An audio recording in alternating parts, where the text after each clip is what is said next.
আছে স্কুল ভবন, রয়েছে পড়ুয়া, কিন্তু শিক্ষকের অভাবে স্কুলের পঠন পাঠন প্রায় বন্ধ হতে বসেছে। এমনই দশা দক্ষিণ চব্বিশ পরগনা জেলার রায়দিঘির পাঁচপুকুর আদিবাসী মাধ্যমিক শিক্ষা কেন্দ্রের। জানা গিয়েছে বর্তমানে ভারপ্রাপ্ত প্রধান শিক্ষক এবং একজন সহকারী শিক্ষক রয়েছেন। তার মধ্যে আগামী এপ্রিল মাসে ওই সহকারী শিক্ষক অবসর নেবেন, ফলে চরমভাবে বিঘ্নিত হচ্ছে পঠন পাঠন। আমার মেয়ে ছোটোবেলা থেকে এখানেই থাকে, এখানে পড়াশোনা করে এবং মাত্র 200-250 ছেলেপুলে নিয়ে একজন মাস্টারমশাই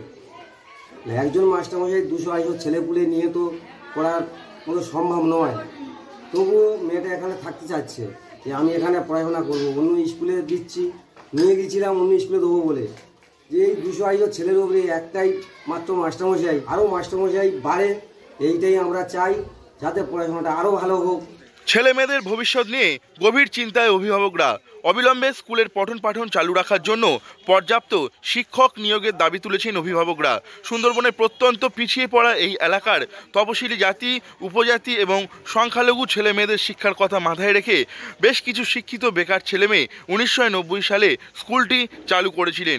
2002 সাল থেকে স্কুলটি রাজ্য সরকারের পঞ্চায়েত ও গ্রামোন্নয়ন দপ্তরের শিশু শিক্ষা মিশনের আওতায় আসে। 2002 সাল থেকে চলছে, কিন্তু পরপর মাস্টারমশাই রিটায়ার্ড হয়ে যাচ্ছেন, কিন্তু নতুন কোনো নিয়োগ নেই। তাই আমি এখন একজন আছি এবং আমার আরেকজন সহকর্মী আছেন, কিন্তু তিনি আগামী এপ্রিল মাসে রিটায়ার্ড হয়ে যাবেন। তার ফলে আমি একজন, এবং স্কুলেতে 6টা ক্লাস চলে, একজনের পক্ষে ক্লাস সামাল দিতে গিয়ে একই রুমে 2টো করে ক্লাস নিতে হচ্ছে। হল ঘরে ক্লাসরুম আছে, কিন্তু শিক্ষকের অভাবে সেই ক্লাসগুলোকে সেপারেটলি। 2002-এর পর থেকে দুজনের বেশি শিক্ষক আর কোনোদিন নিয়োগ করা হয়নি। আগামী এপ্রিল মাসে অবসর নেবেন একজন সরকারি শিক্ষক, ফলে শিক্ষকের অভাবে বন্ধের পথে স্কুলটি।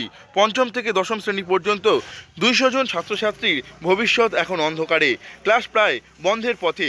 ভবিষ্যৎ নিয়ে কপালে চিন্তার ভাঁজ অভিভাবক থেকে পড়ুয়াদের। দ্রুত এই স্কুলে শিক্ষক নিয়োগ করে নিয়মিত পঠন পাঠন চালু রাখা হোক, এটাই এখন চাইছেন সকলে।